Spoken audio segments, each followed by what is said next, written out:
بسم اللہ الرحمن الرحیم۔ السلام علیکم، میں ہوں منیر احمد زاہد اور آج ہمارے اسٹوڈیوز میں جو مہمان شخصیت تشریف فرما ہیں جناب عبدالرشید ترابی، آپ سابق امیر جماعت اسلامی آزاد جموں کشمیر ہیں، اس کے علاوہ آپ ممبر اسمبلی رہ چکے ہیں اور بھی بہت سی جو ان کی ذمہ داریاں رہی ہیں آزاد کشمیر کے حوالے سے، حکومتی سیٹ اپ کے ساتھ ساتھ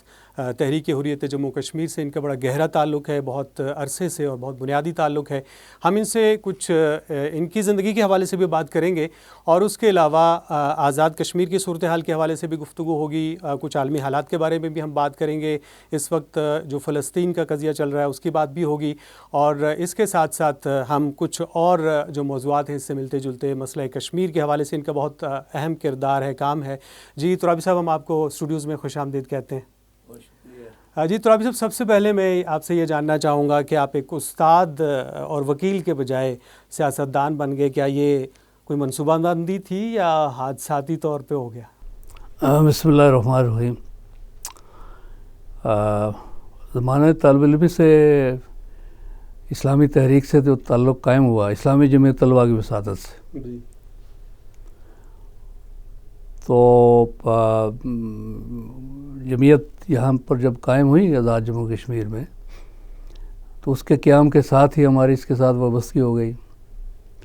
اس وقت تک کبھی جماعت اسلامی یہاں پر قائم نہیں ہوئی تھی، جی تو جماعت اس کے بعد یہاں پر قائم ہوئی۔ تو جماعت کے قیام کے پس منظر میں بھی اسلامی جمعیت طلباء کی کاوشیں شامل تھیں، اس لیے کہ یہ بڑا عام سوال تھا کہ جب ہم اپنی تعلیم مکمل کریں گے تو عملی زندگی میں کس پلیٹ فارم سے ایک اقامت دین کے حوالے سے ہم جدوجہد کریں گے۔ تو یہ ساری اس دور کی جو ہماری ٹیم تھی، ہماری خواہش تھی، تجاویز تھیں، اور اس دور کے جو ہمارے اساتذہ اکرام تھے یا تحریکی بزرگ تھے، فکری لحاظ سے دوسری جماعتوں سے وابستہ تھے، تو ان کے ساتھ بھی یہ احساسات شیئر ہوتے رہتے تھے۔ خیر، اس کے نتیجے میں یہاں 1974 میں جماعت اسلامی قائم ہوئی۔ تو اس وقت سے عزم یہ تھا کہ عملی زندگی میں جماعت اسلامی کے پلیٹ فارم سے جماعت کے جو دو بڑے اہداف ہیں، ایک اقامت دین اور دوسرے تحریک آزادی کشمیر کی تکمیل ہے، اس کی آزادی ہے، اس کے لیے جدوجہد کی جائے۔ تو بطور استاد ظاہر ہے کہ میں نے کچھ عرصہ کام کیا اور میری تقرری بطور لیکچرر بھی ہو گئی تھی، وہ بھی ایک ذریعہ تھا۔ پھر وکالت کے شعبے سے وابستگی تھی، اس کو بھی اپنے ان اہداف کے لیے ہم نے استعمال کرنے کی جس قدر ممکن تھا کوشش کی ہے، لیکن ایک وسیع پلیٹ فارم جو ہے وہ تحریک اسلامی ہی کا تھا۔ تو پھر ہم نے اپنے آپ کو تحریک اسلامی کے سپرد کر دیا، ہمیں کسی نے کوئی تقاضا نہیں کیا اس وقت کے جو بھی ہمارے قائدین یا ذمہ داران تھے، بلکہ یہ ہمارا زندگی کا فیصلہ تھا۔ اور میرے ساتھ جتنی بھی ہماری ٹیم تھی، ہم سب نے اتفاق رائے سے یہ طے کیا تھا کہ ہم جو ہے جماعت کے پلیٹ فارم سے اس خطے میں تحریک آزادی کشمیر کا جسے بیس کیمپ کہتے ہیں، ایک حقیقی بیس کیمپ بنانے کے لیے اپنی جو بھی توانائیاں ہیں، صلاحیتیں ہیں، حالات جیسے بھی ہوں، ہم ان کو بروئے کار لائیں گے۔ آپ ہی کی جو گفتگو سے اخذ ہوئی بات کہ آپ یعنی سوچے سمجھے اور ایک منصوبہ بندی سے پورے عزم کے ساتھ آئے، تو آپ نے اس تحریک میں بہت نمایاں کردار ادا کیا اور لیڈ بھی کیا آپ نے۔ 1990 سے لے کے اب تک ایک جو 3 عشروں کا جو ایک پورا محیط عرصہ ہے، اس میں آپ کا بڑا نمایاں کردار ہے۔ اس طرف سید علی گیلانی تھے اور اس طرف آپ کا ایک نمایاں کردار ہے موجودہ جو تحریک تھی۔ آپ کیا سمجھتے ہیں کہ جموں کشمیر اور فلسطین جیسے 2 دیرینہ تنازعات، ان میں ہم نے حال ہی میں دیکھا کہ جو فلسطین میں جس طرح سے انہوں نے ان کی کارکردگی سامنے آئی، تو ہمارے ہاں کیا مسئلہ ہے کہ کیا کوئی منصوبہ بندی کی کمی ہے، سرپرستی کی کمی ہے، یا ہم میں کوئی ایسی کمی ہے کہ ہم دائروں کے سفر میں ہم منزل کی طرف نہیں جا رہے ساری جدوجہد کے باوجود؟ دیکھیے، فلسطین ہو یا کشمیر ہو، قربانیوں کی ایک لازوال داستان ہے جی، اور ابھی بھی الحمدللہ مشکلات کے باوجود دونوں خطوں کے اندر تحریکیں جاری ہیں۔ فلسطین میں جس نامساد صورتحال میں حماس نے ایک بڑی، اسرائیل ایک چھوٹا سا ملک ہے، ویسے نقشے میں تو نظر نہیں آتا،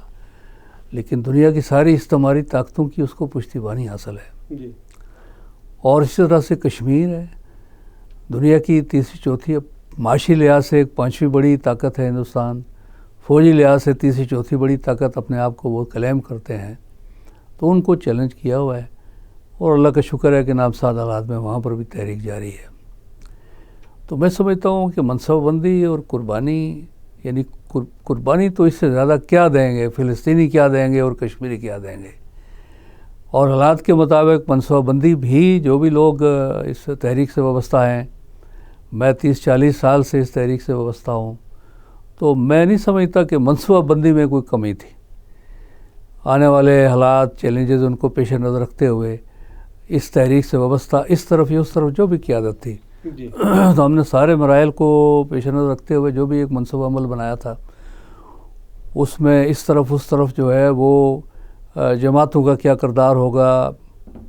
ہمارا جس تحریک سے ہماری بس کی ہے جماعت کا کیا کردار ہوگا، اور پھر اس کی پشت پر ریاست پاکستان کی قوم ہے، ریاست ہے، اس کے ادارے ہیں، ان کا کیا کردار ہوگا۔ تو اس کے حوالے سے جو بھی ہم نے اہداف طے کیے تھے الحمدللہ اس کے مطابق ہم نے پیش رفت کی، لیکن مسئلہ دونوں صورتوں میں جو درپیش ہوا یا آج بھی ہے، اس لیے کہ آپ کا مقابلہ کشمیر میں محض ہندوستان سے نہیں ہے۔ ہندوستان کو تو کشمیریوں نے ہاتھ کھڑے کرا دیے تھے 2002 تک، جو کیفیت تھی، جس سطح پہ ہماری عسکری تحریک تھی اور مزاحمت تھی، گوریلا تحریکیں ساری دنیا میں ایک یہ تاریخی حقیقت ہے کہ ان کا ہدف یہی ہوتا ہے کہ جو بھی قابض فوج ہے اس کو یہ تسلیم کروائیں کہ طاقت سے وہ اپنے تسلط کو قائم نہیں رکھ سکتے۔ تو 2001 میں، 2 میں، 2000 میں یہ آن ریکارڈ ہے ہندوستان کے آرمی چیفز کے پبلک بیانات، پریس کانفرنسز میں انہوں نے اس بات کا اعتراف کیا اور اپنی حکومتوں کو وہ مشورہ دیتے رہے کہ طاقت سے یہ مسئلہ حل نہیں ہو سکتا، حکومت بات چیت کرے۔ تو میں تو سمجھتا ہوں کہ کشمیر کی جو عسکری یا سیاسی یا عوامی مزاحمت تھی اس نے اپنا ہدف حاصل کر لیا، دشمن سے اس حقیقت کو منوا لیا، اور ہندوستان کے جو پاور کوریڈورز ہیں ان کے اندر جو ہے یہ صلاح مشورہ بھی جاری تھا، ہندوستانی وزیر اعظم کی طرف سے پیشکش بھی ہوئی حریت کانفرنس کو، تو sky is the limit. Hindustan کے آئین کے اندر جو ہے وہ آپ دیکھیں جتنی کو خود مختاری مل سکتی ہے اس کے اوپر، تو وہ ایک سلسلہ چلتا رہا۔ لیکن اس کے بعد 9/11 ہوا، اس کے نتیجے میں جو سیناریو تبدیل ہوا، تو ہندوستان کو موقع مل گیا ہماری اس تحریک کو ایک دہشت گردی کے ساتھ وابستہ کر کے ہمارا جو نیریٹو ہے اس کو جو ہے وہ بین الاقوامی سطح پر نقصان پہنچا کے اس ساری تحریک کو، یہ ہے یا فلسطین کی آزادی تحریک ہے یا مسلمانوں کی جتنی آزادی کی تحریکیں تھیں، ان کو پھر بریکٹ کر دیا گیا دہشت گردی کے ساتھ، اور اس کے نتیجے میں پھر ساری دنیا، چاہے اسرائیل ہے یا چاہے پھر ہندوستان ہے، اس کی پشت کے اوپر آ گئی۔ تو اب ان دونوں تحریکوں کا مقابلہ محض 2 ملکوں سے، ریاستوں سے نہیں ہے، بلکہ اس کی پشت پر وہ بڑا ایک استعماری پورا مغربی سمجھ لیجیے، اس میں امریکہ ہے، اس میں ناٹو ہے، اس میں وہ ساری فورسز شامل ہیں، ان کے وسائل، ان کے مالی، ان کی اسٹریٹجک اسٹرینتھ جتنی بھی ہے وہ ان کی پشت پہ ہے، اور وہ اس وجہ سے ہے کہ وہ سمجھتے ہیں کہ اگر فلسطین میں نقشہ تبدیل ہوا یا کشمیر میں نقشہ تبدیل ہوا تو اس کے نتیجے میں جو نام نہاد ان کا ورلڈ آرڈر ہے اس کو دھچکا لگے گا۔ سوویت رشیا کے ٹوٹنے کے بعد افغان جہاد کے نتیجے میں جس طرح سے ہم دیکھتے ہیں کہ دنیا کا ایک نقشہ تبدیل ہو گیا، تاریخ بھی بدل گئی، جغرافیہ بھی بدل گیا، کتنی ریاستیں آزاد ہو گئیں اس کے نتیجے میں۔ کمیونزم ایک نظریہ تھا، بالدستی کا تصور لے کر چلا تھا، اور جس کے بارے میں کہا جاتا تھا کہ رشیا کی فوجیں، سوویت رشیا کی فوجیں پیش قدمی کرتی ہیں تو وہ پیچھے نہیں ہٹتی۔ تو آپ نے دیکھا کہ وہ مارکا رہی جو افغان جہاد کی صورت میں ہوئی ہے، تو وہ جو پسپائی ہے لوگ پھر اس پرسپیکٹیو میں دیکھتے ہیں کہ یہاں پر یہ مسلمانوں کی ایک بہت بڑی فتح ہوگی اور اس کے نتیجے میں دنیا کا نقشہ بدلے گا۔ تو یہ جو امکانات ہیں ان تحریکوں کی کامیابی کے نتیجے میں امت کو ملنے والے جو امکانات ہیں ان کو مسدود کرنے کے لیے پھر یہ ساری عالمی طاقتیں اس وقت جو ہے ان کی پشتی بانی کر رہی ہیں، اور یہ انشاءاللہ نوشتہ دیوار ہے کہ حق والے جو ہیں وہ کھڑے ہیں استقامت کے ساتھ۔ ہم جو دستیاب مواقع ہیں ان کو بروئے کار لائیں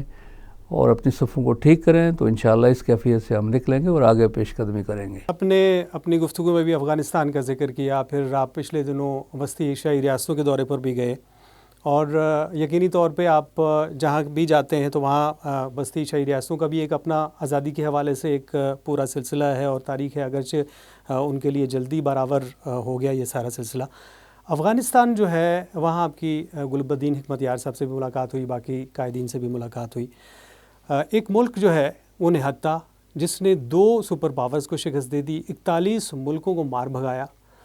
وہ اس میں اور ہم میں کیا فرق ہے؟ یہی میں کہنا چاہ رہا تھا کہ وہ جو فلسطین والوں نے ایک ایسا کام کیا کہ آج دنیا انگشت بدندہ ہے، خود اسرائیل حیران ہے، اس کے ایجنسیاں حیران ہیں، امریکہ حیران ہے، سپر طاقتیں حیران ہیں، اور بھارت بھی ایک طرح سے اس سے بڑا مروب ہوا ہے، مودی سرکار میں بڑا دھچکا ہے کہ یہ کیسے ہو گیا۔ تو کیا یہ کبھی ایسا ممکن ہے کہ جو افغانستان میں جو ہوا وہ جموں کشمیر کی اس تحریک میں ہو سکتا ہے، جو فلسطین میں ہوا یہ ہو سکتا ہے؟ اس کے کیا امکانات ہیں؟ اس کے لیے ہماری کیا اسٹریٹجی ہو سکتی ہے، اور کیا نہیں اگر ممکن تو کیوں نہیں ہے؟ یہ افغانستان میں جو ہمارا دورہ ہوا، یہ بنیادی طور پر تاجکستان میں ایک کانفرنس میں ہم گئے تھے، جی، ایک انٹرنیشنل کانفرنس تھی، اس میں ہم گئے تھے، اور تاجکستان اور کشمیر کا جو تعلق ہے حضرت امیر شاہ حمدان کی نسبت سے، وہ بنیادی طور پر وہیں کے تھے، اور وہیں ان کا مزار مقبرہ بھی ہے، اور اہل کشمیر جو بھی اس وقت ہماری تہذیب، روایات اور یہ ہینڈی کرافٹس اور اسلام کے ساتھ وابستگی یہ موجود ہے، اس میں ان کا بہت بڑا کردار ہے۔ تو اس لحاظ سے سینٹرل ایشیا اور کشمیر یہ ایک صدیوں کے رشتوں میں مربوط منسلک ہے، مربوط بھی ہے۔ تو ایک تو ہماری کوشش تھی کہ یہ جو رشتہ ہے ہمارا، اس کڑی کو دوبارہ سے جوڑا جائے اور مربوط کیا جائے، اور الحمدللہ وہاں پر حکومتی وزراء سے ملاقاتیں ہوئی ہیں، اور وہاں مفتی اعظم سے ہماری ملاقات ہوئی، پھر کولاب میں ہم ان کے مزار پہ گئے، وہ 250 کلومیٹر دور ہے جو دوشنبے سے۔ وہاں کے جو مذہبی رہنما تھے، سماجی رہنما تھے، ان سے ملاقاتیں ہوئیں، تو الحمدللہ وہ ایک گمشدہ جو کڑی ہے ہمارے اس دورے کے نتیجے میں پھر جڑ گئی ہے۔ تو اس کو آگے بڑھانے کے لیے مزید بھی تجاویز ہم نے وہاں کی حکومت کو بھی دی ہیں، اور یہاں پر بھی انشاءاللہ ہم ان تجاویز کو پیش کریں گے۔ جو کچھ حکم پاکستان نے کرنا ہے یا آزاد کشمیر کی سطح پر جو کچھ ہونا ہے، مقبوضہ کشمیر میں تو صورتحال ہماری دسترس میں نہیں ہے، لیکن یہ ہے کہ وہاں پر بھی انشاءاللہ اہل فکر اور دانش تک وہ تجاویز ہم پہنچائیں گے۔ تو اسی کے کنیکشن میں افغانستان ہم بائی روڈ یہاں سے گئے تھے۔ یہ بدقسمتی ہے کہ تاجکستان اسلام آباد سے دوشنبے کی جو فلائٹ کا دورانیہ ہے وہ 1 گھنٹے کا ہے، یہ جیسے آپ لاہور یا ملتان چلے جائیں اتنا قریب ہے، لیکن کوئی براہ راست فلائٹ اس وقت اسلام آباد اور دوشنبے کے درمیان نہیں ہے۔ تو اس میں آپ تصور کر سکتے ہیں کہ ہماری پھر قومی ترجیحات کیا ہیں۔ ہندوستان ہفتے میں 2 فلائٹس وہاں سے جاتی ہیں، ہندوستان کو بڑی مشکلات ہیں وہاں پر اپنا اثر رسوخ بحال کرنے کے حوالے سے، لیکن اس کے باوجود وہ کوشش کر رہا ہے۔ تو بائی روڈ پھر ہم یہاں سے گئے کابل سے، پھر مزار شریف تک ہم بائی ایئر گئے، وہاں سے مزار شریف سے پھر آگے ہم بائی روڈ گئے۔ تو اس میں پھر آتے جاتے ہمیں، بلکہ جاتے ہوئے تو زیادہ موقع نہیں ملا، آتے ہوئے 3-4 دن ہم ٹھہرے، اور اس میں ایک تو حکومتی سطح پر ہماری ملاقاتیں ہوئیں، 2 مذاکرات میں جن کا ایک بڑا کردار تھا، اور وہ اس وقت نائب وزیر خارجہ ہے عباس تانکزئی صاحب، شیر محمد عباس تانکزئی، بڑا وہ ایک ویژن رکھتے ہیں، اور وہی ایک مناسب فرد ایسے ہو سکتے تھے۔ یہ جو ہمارا دورہ تھا یہ Peshawar based IRS institute of regional studies محترم قاضی سہیل صاحب کے دور سے یہ ادارہ سینٹرل ایشیا کے حوالے سے کام کر رہا ہے۔ تو اس وقت ڈاکٹر اقبال خلیل صاحب جو ہیں وہ اس کے چیئرمین ہیں، تو انہوں نے یہ مینیج کیا تھا۔ تو ان کی رائے تھی کہ ان سے ہم ملیں، یہ سب سے باخبر آدمی بھی ہیں، اور ان سے صورتحال بھی ہمیں معلوم ہوگی، کوئی ہم نے تجاویز مشورہ دینا ہے تو یہ مناسب۔ تو الحمدللہ کو 2 گھنٹے کی بڑی تفصیلی ملاقات ان کے ساتھ ہوئی فارن آفس کے اندر، جس میں انہوں نے اپنی مشکلات اور اپنی جو کامیابیاں ہیں، پیش رفت ہے، اس کے بارے میں بھی آگاہ کیا، چیلنجز کے بارے میں بھی کیا، جو کوئی ہم معروضات پیش کر سکتے تھے ان کو مبارکباد بھی ہم نے پیش کی کہ نامزد حالات میں آپ نے جو ہے وہ عسکری فیلڈ کے اندر بھی اور سفارتی بھارت میں بھی یعنی اپنا ایک لوہا منوایا ہے. کوئی ایک بات بھی انہوں نے امریکہ کی جو وہ تسلیم کرانا چاہتا تھا وہ تسلیم نہیں کی ہے. سارا اپنا ایجنڈا آپ نے منوایا, تو ہم اس پر آپ کو مبارکباد پیش کرتے ہیں. تو اس کے بعد پھر حکمت یار صاحب, ظاہر ہے کہ وہ ایک عالمی شخصیت ہیں, ان کا افغان جہاد میں بڑا کردار رہا ہے, اور پھر کشمیر کی ہماری تحریک میں دنیا کی ساری تحریکیں جو ہیں ان سے انسپائر ہوئی ہیں. ان کے ساتھ ایک پرانا تعلق تھا, تو ان کے ایڈو کوارٹر میں ان کے ساتھ بڑی بھرپور 2 گھنٹے کی ملاقات ہوئی. ساری صورتحال اپنے نقطہ نظر سے انہوں نے افغانستان کے حالات کا بھی تجزیہ کیا, کشمیر کے بارے میں بھی بات ہوئی, عالم اسلام کے مسائل بھی زیر بحث آئے, فلسطین کا مسئلہ بھی زیر بحث آیا.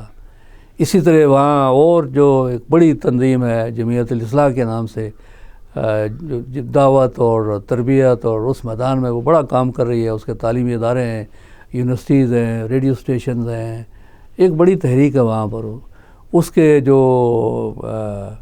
امیر ہیں استاد مزمل, ڈاکٹر مزمل, وہ کابل یونیورسٹی میں وہ استاد بھی ہیں, ان کے ساتھ بڑی تفصیلی ملاقات ہوئی. وہاں کی جو ریلیف ایجنسیاں, خاص طور پر یہ جو زلزلہ ہوا ہے ہمارے قیام کے دوران ہی, تو اس حوالے سے کام کرنے والی جو ریلیف ایجنسیز ہیں ان سے ہماری میٹنگ ہوئی. اور پھر اقوام متحدہ کا ایک پولیٹیکل مشن وہاں پر کام کر رہا ہے, تو اس کے ایک نمائندے سے بھی ہماری ملاقات ہوئی, تاکہ ان کے نقطہ نظر سے بھی ہم چیزوں کو سمجھیں. تو اس لحاظ سے الحمدللہ یہ ایک بڑا ہمارا مفید دورہ رہا. یعنی ہمارے ایک تو روابط قائم ہوئے, دوسرے ان کے مسائل اور اہداف جس طرف انہوں نے اچیومنٹس کی ہیں اس کا اندازہ ہوا. سوال ابھی یہ تشنا ہے جی ہاں کہ وہ جو ایک صورت اور نظر آئی, ایک روشنی, ایک کرن فلسطین سے, اور پھر افغانستان کی یہ جو اچیومنٹ ہے, اس کا کیا کوئی ہماری جموں کشمیر, دیکھیے جو افغانستان کا جو آپ نے سوال کیا نا پہلے, افغانیوں کی تو اپنی ایک تاریخ ہے. یعنی یہ 1 صدی کے اندر 3 سپر طاقتوں کو انہوں نے جو ہے وہ زندہ درگور کیا ہے. پہلے برٹش امپائر تھی, وہ ان سے ٹکرائی تو وہ پاش ہوئی بالآخر. اس کے بعد پھر سوویت رشیا تھا, اس نے یہ الغار کی تو اس کا انجام آپ نے دیکھا. اور اس کے بعد پھر امریکہ بہادر اپنے سارے اتحادیوں کے لے کر جو ہے وہ آیا. یعنی سوویت رشیا کے خلاف جو جدوجہد تھی, تو اس میں تو تقریباً ساری آزاد دنیا اور مسلم دنیا کی ایک بڑی حمایت حاصل تھی اس تحریک میں ان کو. اور پاکستان کی حکومت بھی اور عوامی سطح پر بھی اور ساری دنیا میں جس طرح سے لوگ آتے تھے, ریلیف بھی اور مجاہدین بھی. یہ جو مرحلہ تھا جہاد کا, یہ بڑا میں سمجھتا ہوں کہ عجیب تھا کہ اس میں جو جدوجہد کی انہوں نے اللہ پر توکل اور بھروسہ کرتے ہوئے, اور میں اپنے بل پر, مسلم دنیا کا کوئی ملک بھی ان کی پشتیبانی پر نہیں تھا. یعنی پاکستان کے اندر بھی اگرچہ امریکہ یہ الزام لگا رہا ہے کہ پاکستان نے ہمارے ساتھ ڈبل گیم کی ہے, اور پاکستان نے حکمت اور تدبر سے ظاہر ہے جو معروضی حالات ہیں اس میں ایک اچھی حکمت عملی اختیار کی, کہ اس کے نتیجے میں پاکستان پھر یہ دعا مذاکرات ہیں یا انخلاء کا عمل ہے, اس میں پاکستان کی یہ سے قائم رہی. اور اس کی وجہ یہی ہے کہ جو امریکہ یہ وہ چاہتے تھے کہ پاکستان جو پڑ جائے ان قوتوں کو جو کہ مزاحمت کار وہاں پر قوتیں ہیں, تو پاکستان نے اپنے حالات اور لمیٹیشنز کو دیکھتے ہوئے ایک غیر ضروری تصادم سے ان سے جو ہے وہ اعتراض بھی کیا, اوائڈ کرتے ہوئے جو معروضی حالات تھے اس میں ایک حکمت عملی بنائی. تو اس کے نتیجے میں پاکستان نے وہ مطلوبہ کردار ادا کیا کہ افغانستان ایک بڑی خانہ جنگی سے محفوظ رہا. اور اس میں ایک بہت بڑا ان کو خراج تحسین اور کریڈٹ جاتا ہے کہ محض اللہ کے بھروسے پر, تو یہ فلسطین والے ہوں یا کشمیر والے ہوں, تو اس میں ہمارے لیے پیغام یہی ہے کہ حالات چاہے جیسے بھی ہوں, اللہ پر بھروسہ کرتے ہوئے اپنے جائز موقف پر ڈٹتے ہوئے اپنی جدوجہد کو جاری رکھیں گے, تو انشاءاللہ جس طرح سے وہاں نقشہ بدلا ہے تو ان دونوں مقامات پر استعمار جو ہے اس کا تسلط ختم ہوگا اور اپنے انجام کو پہنچے گا. پھر دوسرا جو لوگ تقابل کرتے ہیں, یعنی ایک تو افغانستان جو ہے وہ بہت بڑا ملک ہے, پاکستان کے برابر تقریباً رقبے میں ہے, پھر اس کی اپنی ایک عسکری تاریخ ہے. وہاں پر صدیوں سے لوگ، ہر آدمی جو ہے وہ مسلح ہے، ایک ٹرائبل سوسائٹی ہے، اور لڑنا بھڑنا اور یہ سارا. جبکہ کشمیر خاص طور پر ہماری جو ویلی ہے 30-35 سال سے وہاں جو جدوجہد ہم دیکھ رہے ہیں، یہ ایک نیا فینامنا ہے. یہ جو عسکریت کا کلچر ہے وہاں پر، اور جس میں ہمارے وادی کے نوجوانوں نے، یعنی آپ کو یہ نشان اور تمغے تقسیم کریں تو ہزاروں نوجوان شہداء اور مجاہدین غازی اس بات کا استحقاق رکھتے ہیں کہ آپ ان کو نشان حیدر دیں، ان کو آپ نشان وہ جو ہے ستارہ جرأت دیں. اس جرأت اور بہادری سے تو یہ کریکٹر انہوں نے تبدیل کر دیا ہے، اور اس کے نتیجے میں آج جو ہے وہ ہندوستان کی 10 لاکھ فوج ہے، جبکہ افغانستان میں ہم دیکھتے ہیں کہ روس کی میکسیمم 1.5 لاکھ فوج تھی، یا ناٹو کی افواج بھی آئیں تو 1.5 سے 2 لاکھ سے اس سے زیادہ نہیں تھی. اس کے بعد انہوں نے جو ایک وہاں ڈھکونسلا کھڑا کیا تھا 1.5-2 لاکھ وہ افواج بھی انہوں نے ٹرینڈ کی، لیکن یہ ہے کہ وہ مجاہدین کے سامنے نہیں ٹھہر سکی. تو اس سے بھی بڑا میں سمجھتا ہوں کہ جو چیلنج کشمیریوں کو درپیش ہے یا فلسطینیوں کو درپیش ہے، کہ وہ تو بالکل ایک کنٹونمنٹ ہے، یہ بھی کنٹونمنٹ کے اندر لڑائی کر رہے ہیں، جبکہ افغانستان کی ٹوپوگرافی اور ان کا جو ایک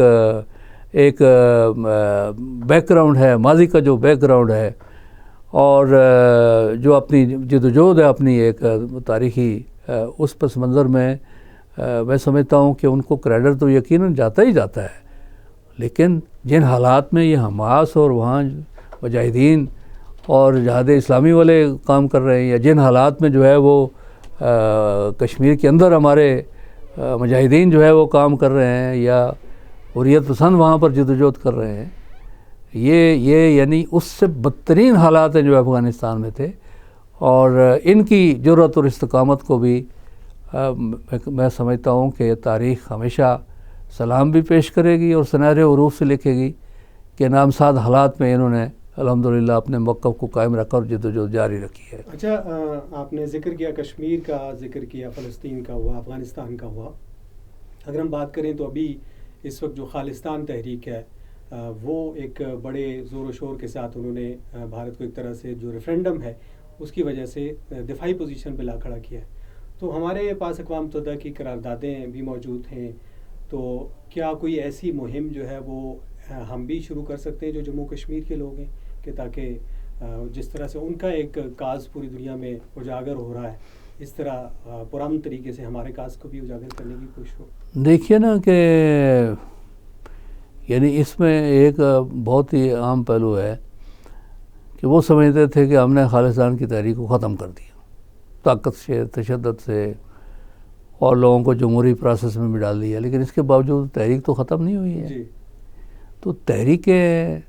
ختم نہیں ہوتی ہیں. تحریکیں جب کوئی عزم باندھ لیتی ہیں، جب کوئی قوم کھڑی ہو جاتی ہے قربانی دینے کے جذبے کے ساتھ، تو وہ تحریکیں ختم نہیں ہو سکتی. ہندوستان کے لیے نوشتہ دیوار ہے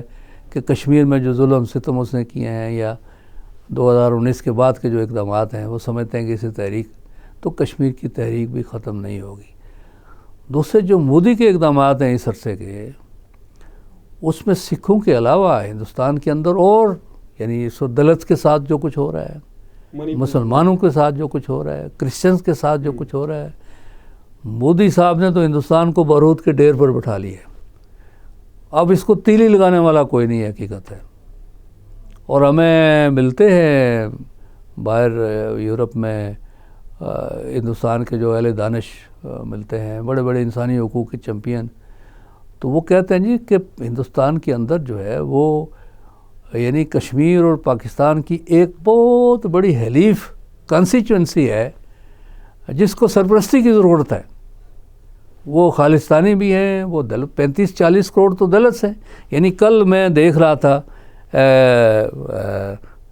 اس کا جو راہل گاندھی کسی پریس کانفرنس میں تھا، تو وہ ایشو یہ پیش کر رہا تھا کہ دیکھیے یہ جو مودی ہیں، یہ فلاں ہیں، یہ ایک خاص جو ہے وہ اپر کاسٹ رجیم ہے جس کا اس وقت تسلط ہے، اور اس رجیم کے اندر جو ہے وہ باقی جو اقوام ہیں ان کی نمائندگی نہیں ہے. اس پریس کانفرنس کے اندر اس میں درجنوں صحافی موجود تھے، اس نے پوچھا کہ آپ میں سے کوئی اگر دلت ہے تو ہاتھ کھڑا کرے، کسی نے نہیں کھڑا کیا۔ اس سے پوچھا آپ میں سے کوئی کیا ہے ادواسی ہے تو وہ ہاتھ کھڑے کرے، کسی نے نہیں کھڑا کیا۔ تو اس نے کہا کہ نہ صرف اہل صحافت بلکہ میڈیا اور جوڈیشری اور پارلیمنٹ اور وہاں بیوروکریسی، اس کے اندر یہی صورتحال ہے۔ جو دبی ہوئی اقوام ہے، جو کہ بھاری اکثریت میں ان کی کوئی نمائندگی نہیں ہے۔ سچر کمیشن قائم ہوا تھا کانگریس کے دور میں، آج سے 20-25 سال پہلے، مسلمانوں کی نمائندگی اور ان کے جو مسائل کی تشخیص کرنے کے لیے۔ آفیشیلی ہندوستان تسلیم کرتا ہے کہ مسلمان 14 سے 15-16% ہیں۔ مسلمانوں کا یہ دعویٰ ہے کہ مسلمان 20 کروڑ سے زیادہ ہیں، 20-25% ان کا تناسب بنتا ہے۔ لیکن جو فیڈرل سروسز ہیں یا فوج ہے، فوج میں تو 1% بھی کم ان کی نمائندگی ہے۔ جو فیڈرل سروسز ہیں ان کے اندر 2% سے بھی کم ان کی نمائندگی موجود ہے۔ یہی صورتحال تعلیم میں ہے، اقتصاد میں ہے، اور جو زندگی کے مختلف میدان ہیں۔ تو اس کے نتیجے میں ایک احساس محرومی وہاں اوپر سے جس طرح سے انہوں نے شروع کر دیا ہے، جو ہے وہ مسلمانوں کو مساجد، ان کی حجاب کے ساتھ ہماری بچیاں، ان کے لیے دروازے تعلیم کے انہوں نے بند کر دیے ہیں۔ موب لنچنگز کا جو عمل ہے، اور جی گاؤں کا گوشت کھانے والے جو ہیں ان کی ہم ایسی تیسی کریں گے۔ تو پورا ہندوستان ایک اضطراب میں ہے۔ تو اس عرصے میں خالصتان کی تحریک، اور آپ نے دیکھا ہوگا جو آج سے 1.5 سال پہلے جو کسانوں کی تحریک، یہ کسانوں کی تحریک بھی بنیادی طور پر یہ سکھوں کی تحریک تھی، یہ پنجاب سے اٹھی تھی۔ جی، پنجاب کے زرعی ان کو وہ حقوق نہیں دی جا رہے تھے، اور آخر میں انہوں نے جا کے وہاں پر وہ جو خالصتان کا جھنڈا بھی لگا دیا تھا۔ جی جی۔ تو بے پناہ وہاں پر ایک تلاطم ہے اس وقت ہندوستان میں، اور اس کا ایک اظہار آپ دیکھ رہے ہیں خالصتان کی موومنٹ کی صورت میں۔ اس میں کینیڈا میں انہوں نے جو ہے، اور کینیڈا میں ابھی جس طرح انہوں نے ایک کینیڈا کی حکومت نے جس طرح سے چارج شیٹ پیش کی ہے، وہاں پر ان کا شہری تھا اس کو مار دیا ہے انہوں نے، اور اسی طرح یو کے اندر ایک سکھ حریت پسند تھا، اس کو انہوں نے مروا دیا ہے۔ تو وہاں پر بھی حکومتیں اور ایجنسیاں اس کے اوپر تحقیق کر رہی ہیں۔ تو یہ ان کی جو مودی کی فاشسٹ پالیسی ہے، اس کے نتیجے میں سکھ نہیں بلکہ ساری اقلیت جو ہے اس وقت، اور وہ وقت زیادہ دور نہیں ہے کہ یہ سب لوگ اکٹھے ہو جائیں گے۔ ان کی کوآرڈینیشن، ہاں اب اس کے لیے جو ہے اللہ توفیق دے کسی طاقت کو پاکستان کے لیے ایک سنہری موقع آنے والا ہے۔ گویا آپ کے کہنے کا مقصد یہ ہے کہ مودی کی اپنی پالیسیز بھارت کے اندر اتنا انتشار اور بے چینی پیدا کر رہی ہیں کہ وہ مختلف المذاہب یا اقوام جو لوگ ہیں ان کو کھڑے ہونے کا وہ سبب بن سکتا ہے۔ اب آتے ہیں ہم اپنے خطے کی جانب، اور اس کے بعد ہم آپ سے اجازت بھی لیں گے کہ آزاد کشمیر ظاہر ہے کہ کئی اس کے جو ہے وہ ڈائمنشنز ہیں، اس میں ایک کا آپ نے ذکر کیا پہلے، لیکن ایک جو اس کا پہلو ہے وہ سیاسی پہلو ہے، وہ عوام سے وابستہ ہے۔ اور ان دنوں جو مہنگائی کے خلاف تحریک چل رہی ہے آزاد کشمیر میں، وہ بڑی ایک جامع تحریک ہے اور بڑی وسعت والی تحریک ہے، اور بڑے اس میں ایک جو طبقات ہیں وہ اس کے عوام کے شامل ہو چکے ہیں، اور یہ لیڈر لیس ہے، مطلب اس میں جو عام لوگ ہیں، جو آواز اٹھانے والے لوگ ہیں وہ اس میں شامل ہیں۔ تو کیا اس جو تحریک ہے یہ اس کو عوام کی فلاح کے لیے استعمال کیسے کیا جا سکتا ہے اس کو، یعنی تاکہ یہ کسی انتشار کا باعث نہ بنے اور کوئی مثبت اس کا حل نکل آئے؟ تو آپ کے نظر میں کوئی ایسی بات؟ دیکھیے، جو تحریک کے مطالبات ہیں وہ تو عوامی مطالبات ہیں۔ بنیادی مطالبہ جو ہے وہ بجلی کے ٹیرف کا ہے، اور بجا طور پر لوگوں کا یہ مطالبہ صحیح ہے۔ اور اس کو جب ہم اسمبلی میں تھے اس وقت بھی میں نے جو ہے وہ ایک باقاعدہ وہاں تحریک بھی پیش کی تھی کہ بھئی یہ جو ہمارے ہائیڈل پاور پروجیکٹس ہیں تو ان کے حوالے سے حکومت پاکستان اور وابٹا کے ساتھ کو معاہدات ہونے چاہیے۔ نیلم جیلم ہائیڈل بہت بڑا ہمارا منصوبہ ہے۔ اچھا، اس کے بارے میں اس کے حوالے سے معلوم ہوا کہ کوئی جو ہے گورنمنٹ آزاد کشمیر اور وابٹا کے درمیان یا وفاقی حکومت کے درمیان کوئی معاہدہ ہی نہیں ہے۔ تو اس کے جو پھر مابعد اثرات مرتب ہوئے، یا بجائے خود، یعنی اس پر تو میں یہ کہوں گا کہ ہماری یہ نیب کو یا کسی کو تحقیق کرنی چاہیے کہ وہ جو اتنا بڑا پروجیکٹ ہے وہ پچھلے 6-7 مہینے سے بند بھی رہا، یعنی یہ سارا جو ہے وہ ریڈ زون ہے زلزلے کے اعتبار سے، تو اس کی فیزیبلٹی کیسے بنی ہے؟ حالانکہ ہمارے جو دریا ہیں وہ ان کا ایک بہاؤ ہے، فطرتی بہاؤ ایسا ہے کہ آپ ہر 10 کلومیٹر کے بعد ایک فال بنا سکتے ہیں. اس عمر کی ضرورت آپ کو کیا درپیش ہوئی؟ یہ بھی ایک بڑا خاص مطالبہ ہے کہ آپ نے جو ہے وہ دریا کا رخ موڑ کے ٹنل بنا کے، اچھا ٹنل کے اوپر جتنے وہ چشمے تھے، دیہات ہیں، ان کے جو چشمے تھے پانی وہ سوکھ گئے ہیں. پھر وہ جو دریا ہے، دریائے نیلم، وہ جو ہے وہ ایک نالہ بن گیا ہے، اس کے جو ماحولیات پر اثرات مرتب ہوئے. تو یہ ساری چیزیں پہلے اسس کرنی، اور یہ جو بھی ہمارے حکمران مظفر آباد میں رہے ہیں، میں سمجھتا ہوں کہ یہ ان کی ناکامی ہے، ان کی نالائکی ہے، ان کا فیلئر ہے کہ یہ ساری چیزیں جو ہے یہ ان کو جو ہے اسس کرنی چاہیے تھی. اور پھر آپ کی جو لیجسلیٹو اسمبلی ہے وہ کس مرض کی دوا ہے؟ یہ ساری چیزیں یعنی پالیسی بناتی ہے جمہوری جو بھی کوئی حکومت ہے، اس طرح کے جو امور ہیں وہ تو اپنے فلور پہ لے آتی ہے، وہاں پر زیر بحث آتے ہیں کہ بھئی اس کے کیا جو اثرات کیا ہوں گے، فوائد کیا ہوں گے، نقصانات کیا ہوں گے. تو اس کے نتیجے میں سب پارٹیاں آن بورڈ ہوتی ہیں اور ایک صحیح منصوبہ بندی بنتی ہے، اس کا وہ ہمارے وجود میں آتی ہے. لیکن ہمیں افسوس ہے کہ وہ نہیں ہوا. وہ میری تحریک پر وزیر اعظم فاروق حیدر صاحب نے پھر بقیہ کچھ جو معاہدات تھے ان کے اوپر معاملہ ٹیک اپ کیا، کچھ اس پر پیش رفت بھی ہوئی. یہ جو ابیانہ ہے یا کچھ وہ ٹیرف کے بجلی میں کچھ جو ہے معاملات بہتر بھی ہوئے. لیکن یہ ہے کہ جو لوگوں کا مطالبہ ہے وہ بالکل بجا ہے کہ بھئی بجلی وہاں سے پیدا ہوتی ہے، اور 18ویں ترمیم کے بعد اور پاکستان کے دستور کے مطابق جن صوبوں میں جو بھی قدرتی وسائل ہیں ان کا سب سے پہلا استحقاق جو ہے وہاں کے لوگوں کو ہے. یہاں صوبہ سرحد میں گیس پیدا ہوتی تھی تو یہاں سے جو ہے یہ لوگ جاتے تھے، یہ ہتار میں، یہ صوبہ سرحد میں آتا ہے، وہاں پر گیس سستی تھی، یہاں مہنگی تھی، تو وہاں سے جا کے بھرواتے تھے. تو بجلی جو ہائیڈل پاور ہے وہ بالکل جائز مطالبہ، اور اس میں وزیر اعظم آزاد کشمیر نے اس کو یہاں پر مختلف کمیٹیوں میں اٹھایا بھی ہے. تو بہرحال اب جو ہے وہ یعنی سب سے بڑا تو یہ مسئلہ ہے، اور اس کے ساتھ پھر ہے وہ گندم والی سبسڈی ہے، وہ یقیناً ملنی چاہیے، لیکن اس کا بھی یعنی جن لوگوں کو جو مستحق ہیں ان کو تو ملتی نہیں ہے. اس کے اوپر بھی کوئی صحیح پہرے داری ہونی چاہیے، مانیٹرنگ ہونی چاہیے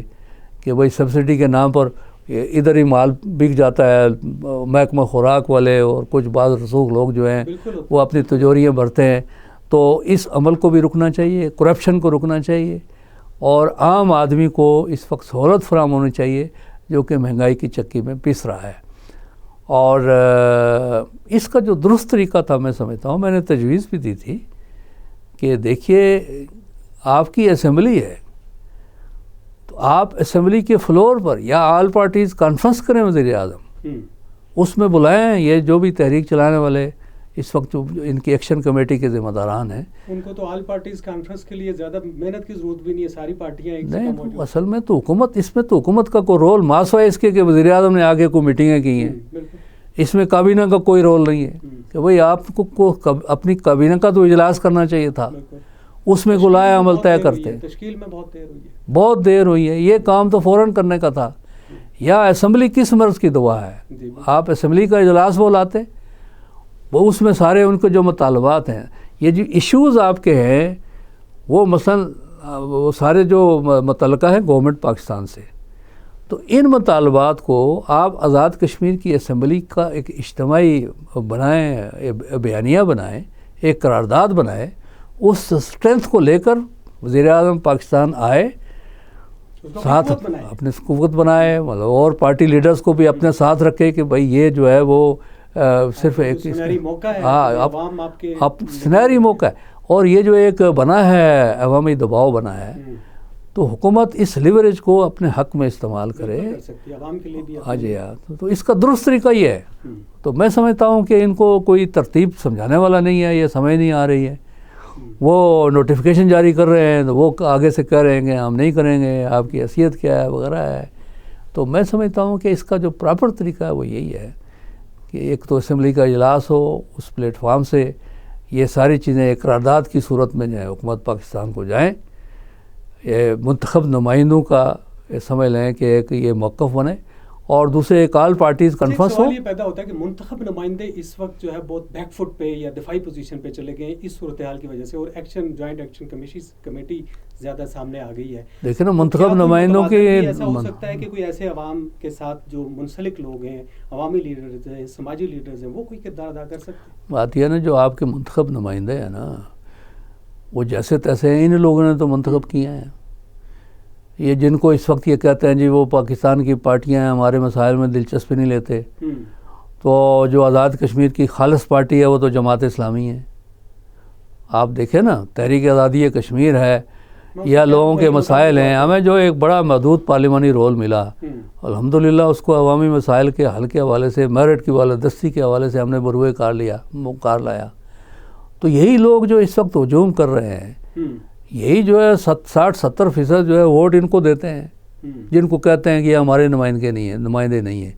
تو ووٹ تو انہی کو دیتے ہیں۔ تو اس وقت ان کی ایک نمائندگی ہے، اس سٹیٹس کو وہ استعمال کریں نا، ان کو وہ استعمال کریں، اگرچہ ان کو اپنی ذمہ داریوں کا بھی احساس ہونا چاہیے تھا۔ کیا جماعت اسلامی جو ہے اس خلا کو پر کر سکتی ہے؟ جماعت اسلامی ہی کر سکتی ہے، اور تو کسی کے پاس جو ہے ابھی جو ہائی کورٹ کا فیصلہ آیا جس میں ان کا وہ رجسٹریشن ہی منسوخ ہو گئی ہے ان پارٹیوں کی، وفاقی پارٹیوں کی۔ اور ہمارے آزاد کشمیر میں سب سے بڑا مسئلہ یہ بھی ہے کہ جو ہماری ریاستی سیاست ختم ہو گئی ہے، یعنی وہاں ایک پارٹی جو ہوتی ہے وہ ادھر اسلام آباد کی عشیرآباد سے اقتدار میں آ جاتی ہے، جو ہی وہاں حکومت بنتی ہے یا حکومت تبدیل ہو جاتی ہے، ہاں، اور یہاں حکومت جو دوسری پارٹی کی آ جاتی ہے۔ اس کھینچا تانی میں اور پھر یہاں کے جو جھگڑے ہیں، یہ جو ہماری پارٹیاں ہیں، مسلم لیگ ہے یا پیپلز پارٹی ہے یا تحریک انصاف ہے، ان کے مختلف جھگڑے یہاں پر ہیں۔ ان جھگڑوں کو یہ اپنی قیادت کو خوش کرنے کے لیے مظفر آباد لے جاتے ہیں، یہ اپنی قیادت کو وہاں، یعنی یہ جو بھی قائدین ان کے مرثی قائدین ہیں، زعما ہیں، یعنی یہ وہاں جا کر مسئلہ کشمیر پر تو کوئی بات نہیں کرتے، یا وہاں پر جو ظلم اور ستم ہو رہا ہے اس میں ایک سطری بیان نہیں دیں گے۔ ظفر آباد میں عمران خان صاحب جائیں گے یا نواز شریف صاحب یا مریم صاحبہ جائیں گے یا بلاول صاحب جو بھی جائیں گے، تو وہ یہاں کی داخلی سیاست کو زیر بحث لا کر وہاں کے ایک یکجہتی کے ہمارے ماحول کو خراب کرتے ہیں۔ تو اس کے اوپر بھی ہماری قیادت کو میں سمجھتا ہوں کہ کوئی ضابطہ اخلاق طے کرنا چاہیے۔ اور جماعت اسلامی، اللہ کا شکر ہے کہ نظریاتی اعتبار سے جماعت اسلامی پاکستان جو ہے ہم اس کا حصہ ہیں، ہم تنظیمی حصہ نہیں ہیں، لیکن ہمارے قائدین جب بھی گئے ہیں آزاد کشمیر کے اندر، جب بھی وہ گئے ہیں تو انہوں نے پاکستان کی داخلی سیاست کو کبھی موضوع بحث بنایا نہیں ہے۔ تحریک آزادی کشمیر ہے یا وہاں کے ہمارے اجتماعی مسائل ہیں، الحمدللہ ہمیشہ ان کی ترجمانی کی ہے۔ یا پاکستان کے اندر بھی پارلیمنٹ کے اندر لیاقت بلوچ صاحب ہیں، مشتاق صاحب ابھی آپ دیکھ لیں کس طرح سے کشمیر کے مسئلے پر ہمارے لیاقت بلوچ صاحب رہے ہیں، سراج صاحب جو ہیں وہ رہے ہیں، اسی طرح اس سے پہلے قاضی صاحب محترم خورشید صاحب، پروفیسر غفور صاحب، ڈاکٹر فرید پراچا صاحب، یہ سب ہمارے قائدین ہمارے یہاں پر ترجمان رہے ہیں۔ تو میں سمجھتا ہوں کہ ان پارٹیوں کو بھی کوئی ضابطہ اخلاق وہاں بنانا چاہیے۔ اور ابھی سپریم کورٹ نے، ہائی کورٹ نے ایک فیصلہ دے دیا، تو وہاں کی تنظیم ان کی الگ ہونی چاہیے۔ میں نے جب یہ مسلم لیگ والے پارٹی بنا رہے تھے، میں نے اپنا دستور ان کو دیا تھا کہ آپ دستوری اعتبار سے اپنی تنظیم کو الگ رکھیں، لیکن وہ سمجھتے ہیں کہ جب تک یہاں کا ٹھپا نہ ہو تو وہاں پہ زراعی نہیں ہوگی۔ تو اس کلچر کی وجہ سے ہمیں بڑا نقصان ہوا، اور اس کے نتیجے میں وہاں نوجوانوں کے اندر بہت فرسٹریشن ہے۔ اور پھر اوپر سے جو ہمارے پالیسی بنانے والے یہاں بیٹھے ہوئے ہیں، یعنی وہ بھی جو پولیٹیکل انجینئرنگ کرتے ہیں، کس کو، یعنی آپ دیکھیے اب یہ کوئی ہمارا بیس کیمپ ہے، اب تیسرا وزیر اعظم وہاں تبدیل، یہ پتہ نہیں یہ بھی کتنے دنوں کا مہمان ہے، اس سے پہلے بھی ایک دفعہ، اور پچھلی اسمبلی میں بھی کوشش ہوئی، اگر میں پچھلی اسمبلی میں نہیں ہوتا تو فاروق ادر کے خلاف نو کانفیڈنس تیار تھا، ان کے اپنے لوگ جو ہیں وہ آئے ایک فیصلے لے کر، جی آپ اس کی، میں نے کہا میں کسی سازش کا حصہ نہیں بنوں گا، ہمارا اور آپ کا جو ایک ایگریمنٹ ہے وہ جماعتوں کی سطح پہ ہے، آپ جماعت کی سطح پہ طے کریں، پارلیمانی لیڈر ان کو ہٹانا ہے، کسی اور کو بنانا ہے، ٹھیک ہے ہم اس کو سپورٹ کریں گے۔ تو وہ میری مزاحمت کی وجہ سے، ورنہ اس میں بھی 2-3 وزیر اعظم جو ہے وہ تبدیل ہوتے۔ تو اس وقت ہم نے تو مذاق بنا دیا ہے آزاد کشمیر کے اس خطے کو. چھوٹا سا خطہ ہے, آپ نے وزیروں کی فوج جو ہے وہ پورا جمگٹھا وہاں پر, یعنی کوئی پارلیمانی اس وقت پارٹی ایسی نہیں ہے جس کا ممبر وزارت کا سٹیٹس انجوائے نہ کر رہا ہو. تو یہ ساری چیزیں لوگوں کو اپنے ان کے صدمے ہیں, مہنگائی کے مارے ہوئے ہیں, اوپر آپ کے یہ لچن ہیں, ہماری بیوروکریسی کے لچن ہیں, اور ہمارے جناب یہ کر و فر ہے ہمارے وزراء کا اور حکومت کا, اور شاہی ہمارا نظام ہے. اور جناب یہاں آپ وفاق میں دیکھیں کہ 20ویں گریڈ کے اس کے افسر کے پاس بھی شاید آپ کو مشکل سے گاڑی ملے. ہمارے سیکرٹریز کے پاس 4 گاڑیاں ہیں, 5 گاڑیاں ہیں, اور ہر گریڈ کے افسر کے پاس گاڑی ہے, اور وہ چھوٹا سا علاقہ ہے اس کو ہم نے ان کا ناجائز استعمال ناجائز جو نظر آتا ہمارے جو ہے وہ مہاجرین وہاں سے آئے ہوئے ہیں بیچارے, وہ رو پیٹ رہے ہیں, ان کے مسائل ہم حل کر نہیں سکتے. تو اس کو ہم نے ایک عیاشی کا اڈا بنا دیا ہے. یعنی جس خطے کو تحریک آزادی کشمیر کا ایک ترجمان ہونا چاہیے تھا, اور پورے ایک سیٹ اپ کو جو ہے ہماری اسمبلی ہے, یہ حکومت ہے, یہ کسی کو فکر نہیں ہے. تحریک آزادی کشمیر ان کا موضوع ہی نہیں ہے. یا چلیے وہ تو بڑی بات ہے, لیکن آزاد کشمیر کے اندر لوگوں کو آپ عدل و انصاف فراہم کریں, آپ وہاں پر میرٹ کی بالادستی کا اہتمام کریں. لاکھوں لوگ ہمارے پڑھے لکھے ہیں, ظاہر ہے سب کو تو نوکریاں نہیں مل سکتی. اب پک اینڈ چوز کریں گے, اس کے نتیجے میں اور فرسٹریشن بڑھتی ہے. تو یہ وہ مسائل ہیں جس کے نتیجے میں اس وقت اضطراب ہے, اور یہ بظاہر جو ہے ایک مہنگائی, لیکن اس کے پیچھے یہ سارے جو فرسٹریشن کے جو عوامل ہیں, یہ ہماری آزاد کشمیر کی لیڈرشپ کو بھی سمجھنا چاہیے, یہ پاکستان کی لیڈرشپ کو بھی سمجھنا چاہیے. آزاد کشمیر یا گلگت بلتستان یہ حساس خطے ہیں, ان کے جو بھی وسائل ہیں ان کو آپ شیر مادر نہ سمجھیں کہ فار گرانٹیڈ لیں, اور کوئی بھی آپ منصوبہ یہاں وابٹا ہاؤس میں بیٹھ کے لانچ کریں اور وہاں کسی کو اعتماد میں بھی نہ لیں, اور اس کے بعد میں پھر جو ہے وہ منفی اثرات مرتب ہوں, سائیڈ ایفیکٹس ہوں, تو اس کا کوئی پرسان حال ہی نہ ہو. تو ان خطوں کے اندر ان کی جو حساسیت ہے اس کو پیش نظر رکھا جائے, اور وہاں کوئی پولیٹیکل انجینئرنگ نہ کی جائے, میرٹ کے اوپر جو ہے لوگوں کو پولیٹکس کرنے دی جائے. اور وہاں کے ہمارے جو قائدین ہیں, سیاسی جماعتیں ہیں, ان کے لیے بھی میں تو کئی مرتبہ ہاتھ جوڑ کے کہہ چکا ہوں کہ بھئی یہ جو پاکستان کی سیاست ہے اور یہاں کا جو انتشار ہے, یعنی ایک جو ٹرائبل علاقہ تو ہمارا ہے, لیکن بدقسمتی سے ٹرائبل پالیٹکس کا کلچر پاکستان میں ہم دیکھ رہے ہیں. تو اس کو آزاد کشمیر کے اندر درآمد نہ کریں. ہمارا اپنا جو ایک الحمدللہ اچھا کلچر ہے اس کو آپ برقرار رکھیں. تو میں نہیں سمجھتا کہ یعنی ان مسائل یا اس سے بڑے مسائل بھی حل کرنے میں ہمیں کوئی دقت ہو سکتی ہے اگر ہم اپنی ترتیب درست کر لیں. بہت شکریہ عبدالرشید ترابی صاحب, آپ تشریف لائے ہمارے اسٹوڈیوز میں اور بہت عمدہ گفتگو ہوئی بہت سارے موضوعات پہ. ہم بات کر رہے تھے سابق امیر جماعت اسلامی آزاد جموں کشمیر جناب عبدالرشید ترابی صاحب سے, جو ممبر اسمبلی بھی رہ چکے ہیں, اور بہت ہی ان کا اہم کردار ہے آزاد کشمیر کے حوالے سے, اور بین الاقوامی سطح پہ جموں کشمیر کی جو تحریک حریت ہے اس کے حوالے سے بہت سے موضوعات پہ بڑی سیر حاصل گفتگو ہوئی, جس میں ہم نے یہ جاننے کی کوشش کی کہ کیا وہ راستے نکل سکتے ہیں, کن عوامل پہ کار فرما ہوتے ہوئے ہم اپنی جو منزل ہے منزل مقصود تک پہنچ سکتے ہیں. اور پھر بالخصوص آزاد کشمیر کا جو مسئلہ اس وقت ایک عوامی تحریک کی شکل اختیار کر گیا ہے, اس کے حوالے سے بات چیت ہوئی. بات یہی ہے کہ اس وقت بیداری کا زمانہ ہے, سوشل میڈیا کا زمانہ ہے, ہر شخص کو اپنے حقوق کا پتہ ہے, ہر شخص یہ جانتا ہے کہ جو منصوبہ بندی ہو رہی ہے اس کو عوام کو کتنا فائدہ مل رہا ہے اور کتنا نہیں مل رہا. تو لہٰذا ان ساری چیزوں کا حل یہی ہے کہ افہام و تفہیم کے ساتھ اچھے طریقے کے ساتھ مسائل کا حل کیا جائے. اور ہمارے جو مسائل ہیں بین الاقوامی ہیں, چاہے فلسطین ہے, کشمیر ہے, افغانستان ہے, امت کے جو بھی مسائل ہیں ان کے لیے بھی ہمیں اپنا کردار بحیثیت امت کا جو فرد ہے وہ کردار ادا کرنا ہوگا. اس کے ساتھ ہی میزبان منیر احمد زاہد کو اجازت دیجیے. اللہ حافظ.